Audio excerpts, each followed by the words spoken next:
చేస్తే కేసులు పెడతాం. ఏందా ఇదేం డెమోక్రటిక్ కంట్రీనా లేక ఇంకేదన్నా? ఓ ప్రజాస్వామ్యముగా మినిమం రైట్ ఏది ఉందో నీ పోలీసు వ్యవస్థ ఉండేది దేనికోసం? ఎక్కడన్నా తప్పులు జరిగితే అది చేయడానికి, కరెక్ట్ చేయడానికి, లేదా వాళ్ళని పట్టుకోవడానికి, దొంగలను పట్టుకోవడానికి, ఇంగోని చేయడానికి. రియల్ ఎక్కడైతే జరుగుతున్నాయో వాటి జోలికి పోలీసులు పోవట్ల. ఎవరన్నా పోవాలనుకున్నా అంత తీరిక లేకుండా వైఎస్ఆర్ కాంగ్రెస్ పార్టీ కార్యకర్తల మీద, నాయకుల మీద తప్పుడు కేసులు ఎట్లా పెట్టాలా, లేదా వాళ్ళు ఎక్కడ కూడా పీస్ఫుల్గా మాట్లాడడానికి కూడా అవకాశం లేకుండా ఎట్లా అడ్డంకులు క్రియేట్ చేయాలా, ఏ రకంగా దౌర్జన్యంగా టెర్రరైజ్ చేసి అలాంటి వాతావరణం క్రియేట్ చేసి ఈ పార్టీ దగ్గరికి ఎవరన్నా వచ్చినా వాళ్ళను టెర్రరైజ్ చేయాలా. ఇప్పుడు అది దాటి సామాన్యుల మీదకి పోయినట్లు అందరి మీద కేసులు పెడుతున్నారు. లేకపోతే ఈ రోజున్న వేల మంది పోలీసులు నిజంగా వాళ్ళు అంత ఎఫెక్టివ్గా, అంత ఎఫిషియెంట్గా వాళ్ళ దాని మీద డ్యూటీల మీద ఇది వెళ్తే లా అండ్ ఆర్డర్ సిచ్యువేషన్ ఇంత ఘోరంగా ఉండదు రాష్ట్రంలో. దాన్ని గాలికి వదిలేసినారు. ఎక్కడైతే పీస్ఫుల్గా చేస్తూ ఎవ్వరికి ఇబ్బంది కలిగించని వీటి మీద మాత్రం ఎక్కడ లేని ఆంక్షలు పెడుతున్నారు, కేసులు పెడుతున్నారు. దేనికంటే భయపడుతున్నారు కాబట్టి. మేమంటున్న ప్రతి మాట వాస్తవం కాబట్టి జగన్మోహన్ రెడ్డి గారు పలుకుతున్న ప్రతి పలుకు, ఆయన ఎత్తి చూపుతున్న ప్రతి అంశం అది ఈ ప్రభుత్వం చేస్తున్న తప్పో లేదా మోసమో లేదా దగానో లేదా దుర్మార్గమో కనుకే దానికి ప్రజల నుంచి స్పందన వస్తోంది కనుకే వణికిపోతున్నారు. ఇంకా దాన్ని రాకూడదు, బయటికి రాకూడదు కాబట్టి అన్ని రకాల ప్రయత్నాలు చేస్తున్నారు. అవి ఎంత ప్రయత్నం చేస్తే అంత బంతి గద గోడ కొడితే ఎట్లయితే వస్తుందో, నేల కొడితే ఎట్లా పైకి ఎగురుతుందో అట్లే అవుతుంది. ప్రజలు కూడా ఇవి కూడా గమనిస్తున్నారు. ఈరోజు ఇష్యూ మనం చూస్తే ఈరోజు జరిగిన చోట 2-3 అందులో సాక్షాత్తు చంద్రబాబు నాయుడు గారి కాన్స్టిట్యున్సీ కుప్పంలో అక్కడ పోలీసులు బిహేవ్ చేసిన పద్ధతి అంటే పోలీసులు శాంతి భద్రతలు కాపాడడానికో, శాంతి భద్రతలకు భంగం కలిగి మేము ఎక్కడ కలిగిస్తాము, ఊరేగింపు తీస్తామని అనింది. దానికి కాదు వాళ్ళు ఉండేది. అధికార పార్టీకి ఇది కట్టడానికి, ప్రొటెక్షన్ ఇవ్వడానికో, అధికార పార్టీని కొమ్ముగాయడానికో, అధికార పార్టీ వాళ్లకు వాళ్ళు దాడి చేయడానికి అనుకూలంగా మా వాళ్లను కట్టడి చేసో బయటికి రాకుండా చేసే ప్రయత్నం చేశారనేది. అది కూడా మిగిలిన చోట్ల పులివెందులలో లాఠీచార్జ్ జరిగింది జగన్మోహన్ రెడ్డి గారి కాన్స్టిట్యున్సీ. ఇంకా కొన్ని చోట్ల ఇదేంది ఆపే ప్రయత్నం చేశారు. ఇది మరీ బరితెగించి కుప్పంలో టీడీపీ కార్యకర్తల కంటే, పసుపు చొక్కాలు వేసుకున్న కార్యకర్తల కంటే ఘోరంగా పోలీసులు బిహేవ్ చేసి వాళ్లకు ప్రొటెక్షన్ ఇచ్చి ఇటువైపు బయటికి రాకుండా ఎట్లా వ్యవహరించారనేది విజువల్తో సహా ఉంది. ఒక్కసారి చూడండి, కుప్పంలో జరిగింది. ఇది మా నియోజకవర్గ ఇన్ఛార్జి ఎమ్మెల్సీ భరత్. ఆయన శాంతియుతంగా బయటికి వెళ్ళాలనుకుంటే ఇంటి దగ్గర అటకాయించి గేటు దాటకుండా పోలీసులు ఆపేశారు.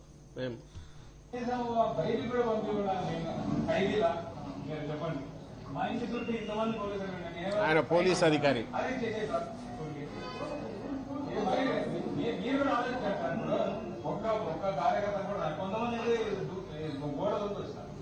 మరి మేము అంత అన్యాయం ఏం చేశాను మీరు చెప్పండి. ఇప్పుడు జరిగిన అన్యాయాన్ని క్వశ్చన్ చేస్తాను. ఇది డెమోక్రటిక్ రైట్ నాకు మీరు చెప్పండి. కనీసం అక్కడ వరకు కూడా పోనీకుండా మొత్తం ఏదో టెర్రరిస్ట్ సార్ ఎంతమంది ఉన్నారు సార్ మా ఎవరిని రానియకుండా, లోపలికి రానియకుండా, కనీసం మమ్మల్ని బయట వరకు కూడా పోనీకుంటే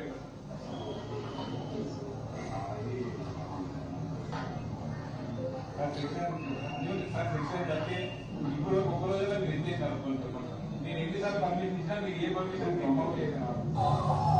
ఇదే ఆపమ్మా, ఒకసారి ఆపు. సెక్షన్ 30 ఉంది అంటాడు, అంటే ఎవరు తిరగకూడదని.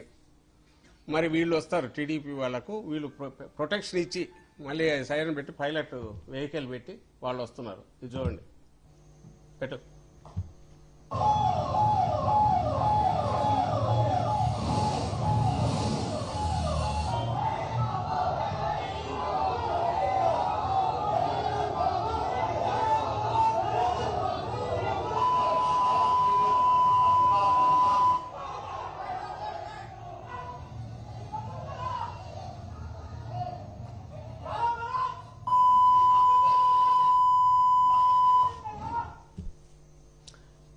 ఇది తెలుగుదేశం పార్టీ వాళ్లకు ప్రొటెక్షన్ ఇచ్చి శాంతి భద్రతలను కాపాడే పోలీసు యంత్రాంగం ఈరోజు కుప్పం వేరే కాన్స్టిట్యున్సీ కాదు, ఆంధ్రప్రదేశ్ ముఖ్యమంత్రి నారా చంద్రబాబు నాయుడు గారి కాన్స్టిట్యున్సీ కుప్పంలో జరిగిన ఘోరం. ఇటువైపు ఏమో ప్రజాస్వామ్యయుతంగా శాంతియుతంగా నిరసన తెలిపే హక్కు, రాజ్యాంగం ఇచ్చిన హక్కు, దాన్ని ఉపయోగించుకొని బయటికి వచ్చి పీస్ఫుల్గా ఇచ్చేస్తామనుకున్న మా నాయకులను, మా కార్యకర్తలను కట్టడి చేయడం. ఎక్కడ ఆయన ఎమ్మెల్సీ కూడా మా ఇన్ఛార్జ్ భరత్, ఆయన ఇంటి దగ్గర నుంచి బయటకు, ఆయన ఇంట్లో కూడా ఎవరిని పోనీలే. అదే అంటాడు కదా, గోడ దూకి రావాల్సి వచ్చింది మా ఇంట్లోకని. అదేమన్నా జైలా? ఇల్లును జైలు చేశారు. మా నియోజకవర్గ ఇన్ఛార్జి ఎమ్మెల్సీ భరత్ ఇంటినేమో జైలు చేశారు. ఇంకో పక్క సెక్షన్ 30 అమల్లో ఉంటే మరి ఎవరిని రానియకూడదు. తెలుగుదేశం పార్టీ వాళ్ళకేమో అల్లుళ్ళు కదా, ఏదో పెళ్లి ఊరేగింపు తీసినట్టు వీళ్ళే పోలీసులే ముందు సైరన్ పెట్టి పైలట్ వెహికల్ పెట్టి తీసుకొచ్చి అక్కడ దించి ఆ బూతులు వాళ్ళు ఏదో సౌండ్ పెట్టినట్టారు, చెప్పలేం కాబట్టి ఇంటి మీదకి, ఇది ఇంటి మీద దాడి. శాసనమండలి సభ్యుడు వైఎస్ఆర్సీపీ కుప్పం నియోజకవర్గ ఇన్ఛార్జ్ భరత్ ఇంటి మీద తెలుగుదేశం పార్టీ వాళ్ళు చేసిన దాడిని ఫెసిలిటేట్ చేసే దాన్ని మాత్రం దిగ్విజయంగా పోలీసులు పూర్తి చేశారు. వేరాజ్ అక్రమాలు జరిగిన వాటి గురించి ప్రజలందరికీ తెలిసే కార్యక్రమం ఏదైతే టేకప్ శాంతియుతంగా చేశామో దాన్ని మాత్రం బయటికి రాకుండా గొంతు నొక్కారు. ఇప్పుడు కేసులు పెట్టినా పెడతారేమో, ఇంట్లో నుంచి బయటకు వచ్చే ప్రయత్నం చేశారని చెప్పి పెడతారేమో తెలియదు. ఎందుకంటే నిన్న మొన్న దీక్షా శిబిరాల్లో జరిగిన దగ్గర వాళ్ళు అటాక్ చేసి మా వాళ్ళ మీద కేసులు పెట్టారు. ఇక్కడ పెట్టినా ఆశ్చర్యపోసిన. ప్రజాస్వామ్యం వదిలేయండి, అది మామూలుగా దాన్ని ఏమంటావు, నియంతృత్వ పోకడలు ఉండడం కాదు, నియంత్రణ దాంట్లో కూడా ఇట్లుంటుందని అయితే నేను అనుకోవట్లా. నువ్వు ఈ ప్రభుత్వ వ్యవస్థ లేకపోతే చంద్రబాబు నాయుడు ఒకరోజు బయట తిరగలేడు. దాన్ని అడ్డం పెట్టుకొని ఆయన కొడుకు, ఆయన ముఠా, ఈ ప్రభుత్వం పేరుతో నడుస్తున్న మాఫియా ఇదే ఏదైతే ఉందో అరాచకం, ఇది ఒక్క పూట సాగించలేరు. కేవలం వాళ్ళని ఎందుకు పెట్టుకుంటున్నారంటే వాళ్ళకు సైన్యం కింద పెట్టుకోవాలని చూస్తున్నారు. మాట వినని పోలీసు అధికారులు తెచ్చి ఎక్కడ పడేస్తారు. అది 100ల కొద్దీ ఇప్పటికే బయట ఉన్నట్టున్నారు. వాళ్ళు కింది స్థాయి పోలీసుల వరకు వాళ్ళు సఫర్ అవుతున్నారు. అట్లా మాట విన్న వాళ్ళకి మాత్రం పూర్తి అధికారం ఇస్తున్నారు. వాళ్ళ పనిలో పని వీళ్ళ సెటిల్మెంట్ చేస్తున్నారు. వాళ్ళు ఉన్నతాధికారుల ఆధ్వర్యంలో అలాంటి బాపతి ఎవరు ఉన్నారో వాళ్ళందరూ వాళ్ళ సెటిల్మెంట్ వాళ్ళు చేసుకుంటున్నట్టున్నారు. ఇది ఇప్పుడు జరుగుతున్నది. దాని ఉదాహరణగా ముఖ్యమంత్రి కాన్స్టిట్యున్సీ కాబట్టి నేను చూపించాను. ఇంకోవైపు పులివెందుల ప్రతిపక్ష నాయకుడు మాజీ ముఖ్యమంత్రి జగన్మోహన్ రెడ్డి గారి దగ్గర, అలాగే మిగిలిన చోట్ల వీళ్ళ బిహేవియర్ చూడండి, అట్లా బయటికి రాకుండా గొంతు నొక్కేది లేదు. ఒక్కసారి పెట్టండి.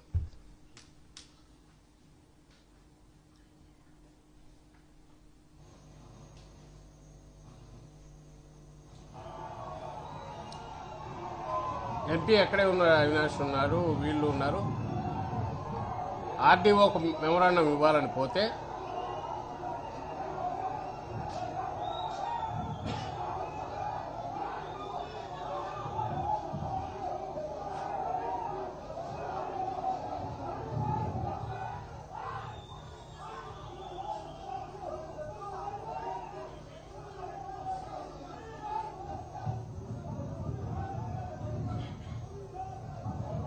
ఇది పులివెందుల చూడు అసలే దేనికి లాఠీ చార్జ్ చేస్తున్నారు?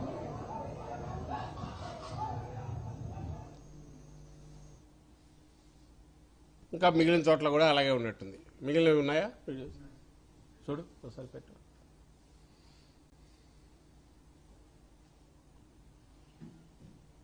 ఇక్కడ తాడిపత్రిలో వెళ్ళాలని పెద్దిరెడ్డి రామచంద్రారెడ్డి గారు చేస్తే వాళ్ళను అడ్డగించారు. సీనియర్ లీడరు ఏం చేయి లేకపోయి అటాక్ చేస్తారా?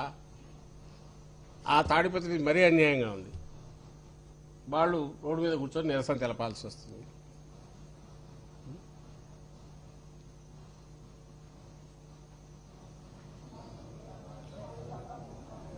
బొత్స సత్యనారాయణ గారు కౌన్సిల్లో రాయను కథలనిలా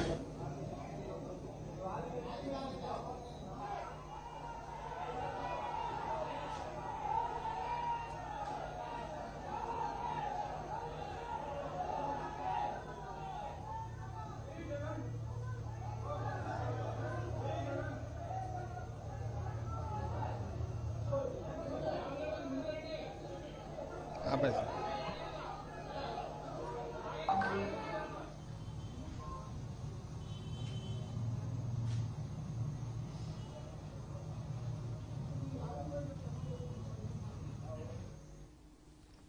వందల మంది పోలీసులు డిప్లాయ్ చేశారు. నిన్న రాత్రి నుంచి టెర్రరైజ్ చేసే కార్యక్రమం, అరెస్టులు చేస్తామని బెదిరింపులు, ఈరోజేమో బయటకు వచ్చిన వాళ్ళందరినీ ఎక్కడికెక్కడ ఇచ్చేసేది. ఇంత చేసి దేనికోసం ఇది చేసి అసలు నిజంగా నువ్వు దేనికి భయపడుతున్నావు అనేది అర్థం కావట్లా. దీనివల్ల నేను ఇంతకుముందు అన్నట్టే బియాండ్ డౌట్ ఇది ప్రూవ్ అవుతుంది. ఎస్, పై నుంచి ఇన్వాల్వ్ అయ్యి చేశారు.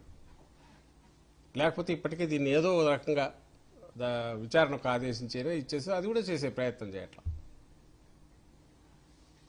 ఇక్కడ ఇప్పుడు పెద్దిరెడ్డి గారు వీళ్ళు పోయిండేది తాడిపత్రి దగ్గర ఇప్పుడు కాదు, ఫస్ట్ నుంచి ఎప్పుడు కార్యక్రమం పెట్టుకున్నా టీడీపీ నాయకుడు ఆయన జేసీ ప్రభాకర్ రెడ్డి ఇమ్మీడియట్ మేము కార్యక్రమం పెడుతున్నామన్నాం. ఆయన పెడుతున్నాడు కాబట్టి మీరు బయటకు రావద్దని ఇక్కడికి చెప్తాం. కోర్టు నుంచి ఇది వచ్చినా సరే ఇప్పటికే అలవ్ చేయకుండా కేవలం పోలీసులను ముందు పెట్టుకొని రాజ్యం నడపాలని చూస్తున్నారు. మాట వినని పోలీసులను పక్కన ఇచ్చేసి వాళ్ళని అన్ని రకాలుగా వేధింపులకు గురి చేయడము ఇది చేస్తున్నారు. దారిలోకి వచ్చిన వాళ్ళకు అందలం ఎక్కించి వాళ్ళకు పూర్తి పవర్స్ ఇచ్చేస్తున్నందువల్ల ఈ మొత్తం ఈ అరాచకంలో, దీంట్లో ఒక ఆర్గనైజ్డ్ అరాచకంలో పోలీసులను కిరాయి సైన్యం